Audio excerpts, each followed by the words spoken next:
Welcome to the Neysa Mohammed Show. I'm here today with Maxine Brown. Maxine Brown is a published author and inspirational speaker. She is here today as a survivor of domestic violence.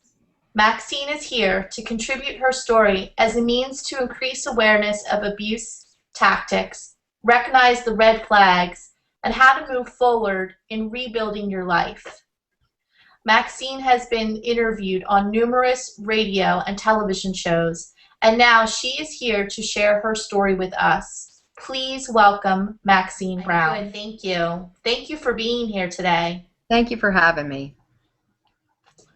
All right, let's get started. So, Maxine, I would like to hear a little bit about yourself. So, please explain about your background and upbringing. Where did you grow up, and what was your family life like? Could you tell us a little bit about your previous marriage prior to meeting John?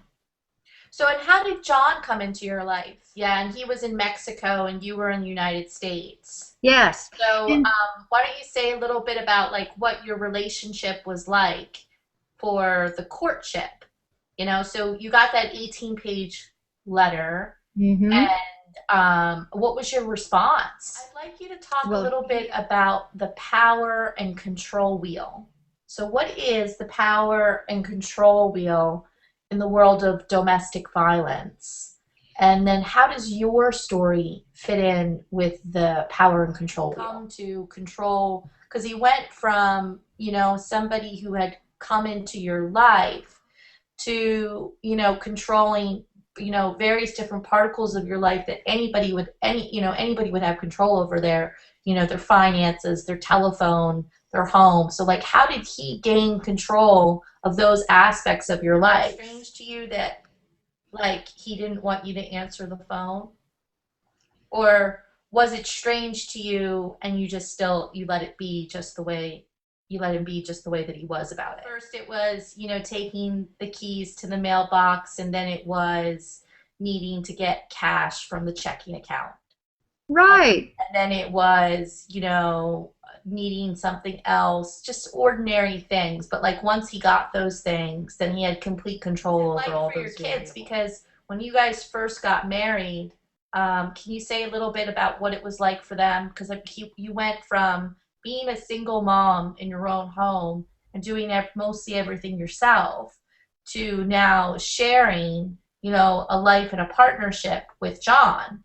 So what was it like for your kids when John came into their lives? He had too high of expectations. What did you think of his expectations with the children? And when did you start to notice, I mean, when did you start to notice that things were really off?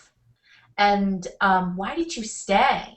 Like when you noticed like things were really off, you know, like, and it's like clear to you in your mind that you're sitting there asking yourself the question, why am I staying? But you stay, you know, strongly tied to your faith. He would like quote things and use them against you. I just want to give people a sense of how the abuse showed up. So I'd like you to talk about, in the book, you describe an incident with a flute. Could you describe that incident with the flute? Why don't you think the anger management classes, why didn't they work?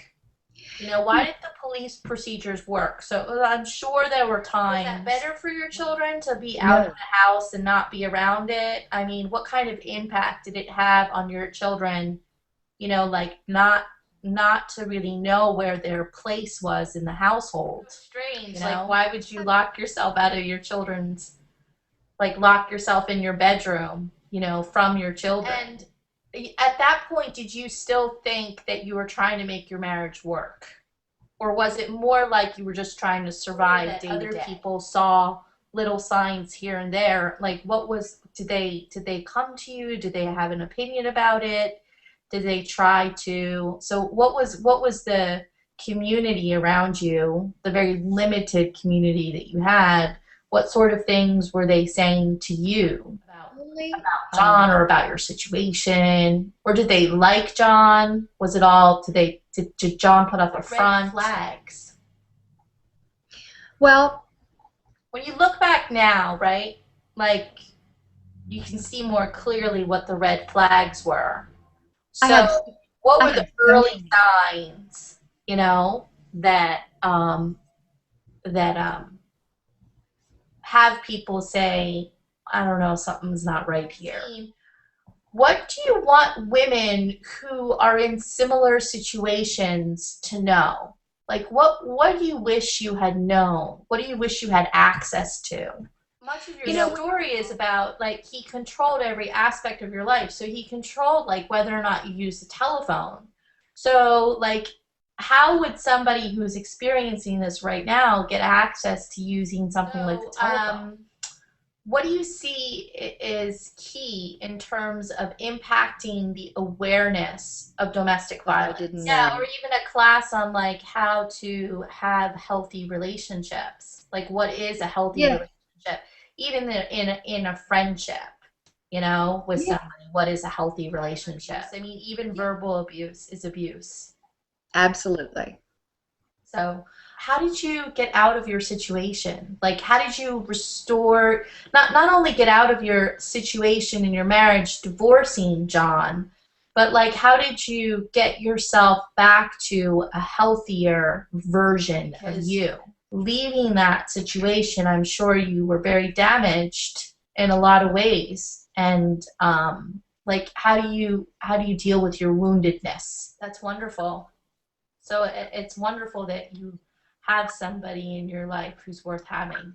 Yes, yes, he's wonderful.